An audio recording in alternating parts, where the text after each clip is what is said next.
Baby in Yellow is a short horror game, which in fact is inspired by some lore-heavy Lovecraftian tales, which you might have missed. Hi folks, I'm R, your narrator. In today's video, we'll dive deep in the backstory of Baby in Yellow and what secrets the books and the audio tape entail. This video will contain spoilers about the game and its ending. With that said, let's begin. The protagonist is a babysitter with a lot of previous experience taking care of babies and children with variety of backgrounds and personalities, taken from quiet and well-behaved kids to naughty and downright irritating kids. This time, however, the Baby in Yellow is unlike any other child she has looked after. This baby wields massive devilish yet cute eyes. Apart from that, it looks normal. For at least the first night or two, or the first act. The babysitter completes simple tasks such as feeding the baby with a bottle, changing its nappies and taking it to bed. Things at first go smoothly, but as days pass on, supernatural starts to show through the cracks, and it becomes apparent that this baby is unlike any other child ever. The story begins in the first night with a short dialogue between the babysitter and the child with a bottom line reading The Baby in Yellow, Act 1, Scene 2, which we will get back to later. The sitter. It's time for bed. The child. Is that what you think? Right off the bat, it raises the question to whether this dialogue is actually exchanged in real time or whether the babysitter dreamt it, as the baby is unable to speak as seen through the game. Yet another sign fortifying this theory is that the babysitter often likes to take naps at the TV. The night starts normal, the babysitter feeds the baby, changes its nappy, and takes it to bed. The babysitter notices 3 distinctive books in the bookshelf: The Lake of Holly, A Visitor's Guide, Mysteries of Hyades, and Reputations on How to Repair Them. These books are direct reference to a Lovecraftian book with several tales called The King in Yellow, which possibly the story and the name of the game was inspired by. Keep this in mind as we'll get back to it later. After a short nap in front of the TV, the babysitter hears the baby crying. As she goes up to check on him, she doesn't find him anywhere upstairs. She hears the baby from downstairs. Then, as she rushes down, she finds the baby suddenly sitting in the middle of the living room. Perplexed at how the baby appeared there, without her noticing the baby going down while she went up, she decides to ignore it and take the baby to its bed. While in the baby's bedroom, she also notices a book called How to Dream Like a King, volume number 2, which again refers back to the Lovecraftian book called The King in Yellow. The babysitter goes back to the living room and takes a well-deserved nap in front of the TV.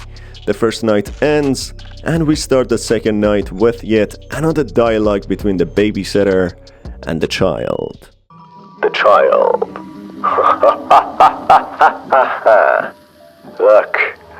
Look, isn't it funny? The sitter, I told you not to do that. This conversation might suggest of how the sitter dreams of the child performing some sort of horrific rituals, which the sitter is not very fond of, as they spook her. Starting night 2, the babysitter finds a key which opens a door upstairs to a small room with a videotape, surrounded by lit candles, as if it's some sort of ritual. Snow. A curiosity in July, following such a sweet spring. It started when I took this job, but I was not the first. They are with me. Night fell the first day, and the hours dragged on. Still we cared for the child. We spoke of Hastur and Casilda in their absence, while outside the fog rolled in as the cloud waves roll and break on the walls. Oh, the sin such innocent eyes, clear as crystal, understood by the ignorant and wise alike, more precious than jewels, more soothing than music, more awful than death. Then, as I fell, I knew that the baby in yellow had opened their tattered mantle, and there was only God to cry to now. The tape entails an eerie poem which gives us a clue of what is to happen at the end, and two names, including Hastur and Casilda. Yet again, two names associated with Lovecraftian tales, alongside River of Holly and Hyades, and another book's title which is rephrased from an actual short horror story in The King in the Yellow Book, which is called The Repairer of Reputations. We can conclude that this game is heavily inspired by the book called The King in Yellow, written by Robert W. Chambers, first published in 1895. The second night starts as normal until when the babysitter tries to change the baby's nappies. When she tries to take the new nappy, it floats and goes upstairs to the parents' bedroom. In there, we find a book called Talismans and Their Uses in Childcare, with an actual talisman lying on the dresser. The babysitter picks up the nappy and changes the baby. Then, as she tries to take the baby upstairs, the child teleports from her hands next to the bottom of the staircase, while lights turn off for a second, with the child having glowing red eyes. Soon things go back to normal, and the babysitter picks the baby back up to take it to its bed. The night ends, and the sitter begins the third night. The sitter. Good night, sweet dreams. The child. I will show you my dreams. Meanwhile, a yellow sign appears in the loading screen, and behind the dialogue, which is a sign called the yellow sign. The yellow sign in Chambers' book is described as a supernatural presence which causes possession and mind control on anyone who comes across it. It is a sign of corruption and also a sign that belongs to Hastur. The third night starts a little different, as the baby is crying upstairs in its bed. When the sitter goes down to fetch a bottle and feed the baby, demonic and blazing writings appear on the wall saying, "Feed me." When the sitter opens the fridge, it becomes like a surreal long hall. The sitter goes in, and as she picks up the bottle and goes back to exit, the door shuts. The sitter finally managing to exit the fridge, she finds the baby sitting on the table rather than upstairs, having a creepy frown on. After feeding the baby, the sitter takes the baby to the changing room to change its diapers. But as soon as she tries to pick up the nappy, the baby starts floating in the air with demonic eyes. The sitter rushes upstairs and fetches the talisman, which she uses to exorcise the baby. This seems to solve the situation, but only for a short while. As the sitter takes the baby up to put it in its bed, the baby starts floating again with demonic eyes and goes to its room. When the sitter tries to leave the house, Cthulhu-like tentacles appear, blocking the sitter's way, with the only path being to the baby's room. When the babysitter goes to the child's room, she finds him floating above a patch of blazing spot with tentacles poking through. As the sitter approaches the baby, it takes us to the end.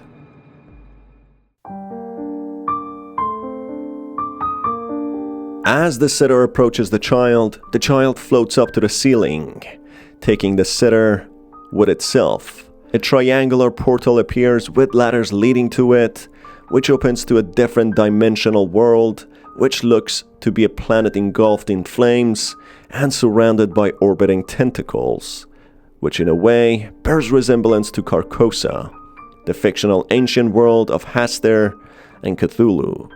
In First Night, we have an ambiguous dialogue between the child and the sitter, with the bottom line saying, Act 1, Scene 2, which in The King and Yellow Book is a poem similar to the poem the man reads in the audio tape.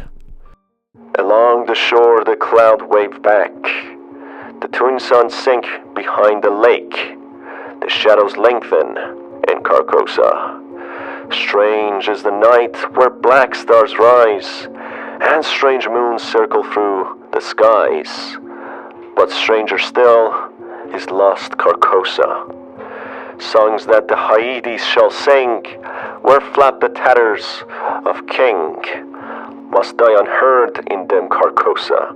Song of my soul, my voice is dead. Die thou unsung, as tears unshed shall dry and die in lost Carcosa. This poem is called Casilda's Song in the King in Yellow book. To understand the game's poem association to this poem, let's talk about Hastur and Casilda. Hastur has been thought of as the half-brother of Cthulhu, an octopoid deity with massive tentacles who can pierce his victims' skulls and siphon their brains out. He resides in the interdimensional world or place of Carcosa, an ancient unknown world which Casilda describes in her poem, Act 1, Scene 2. It is said that the second act is where the true horror starts, with the first act just being a warm-up. It is also correspondingly displayed in the game and the poem. When the reader reads the poem, the first half of the poem seems nice and normal. The second half of the poem is when the reader becomes terrified, speaks with shaky voice of unholy supernatural phenomenons, and what eventually happens to them when the baby shows its true colors, opening its tattered mantle, or as described in the poem, there, as the baby might be a collection of entities, objects, or places even, and the right pronoun is difficult to guess. The baby in yellow is a direct comparison to the king in yellow, or in other words, Hastur, a powerful hostile entity similar to Cthulhu, who lives in the mysterious strange city of Carcosa, a place which has 2 suns and multiple moons, which regardless is still quite dark. It has black stars and a river called Holly, which is very foul and where no fish swims in. It is located in the star cluster of Hyades, hence why Casilda sings only Hyades can listen to her poems, which die off as no one will ever hear them. Carcosa is possibly a different planet and possibly in a different dimension, which is a cursed place where death and despair is imminent, or as the poem in the game suggests, a place where there is only God to cry to. Therefore, the baby in yellow is a supernatural evil entity who controls his subjects and presumably lives in the interdimensional world of Carcosa, as seen by the end of the game. A city or place in Hyades star cluster with 2 suns and multiple strange moons, black stars, and a foul river. It's a dark, cursed place where no one is heard nor assisted, and whoever sets foot in there is sure doomed. Unfortunately for the protagonist of the game and the previous babysitters, that's where they all ended up, and never heard of again.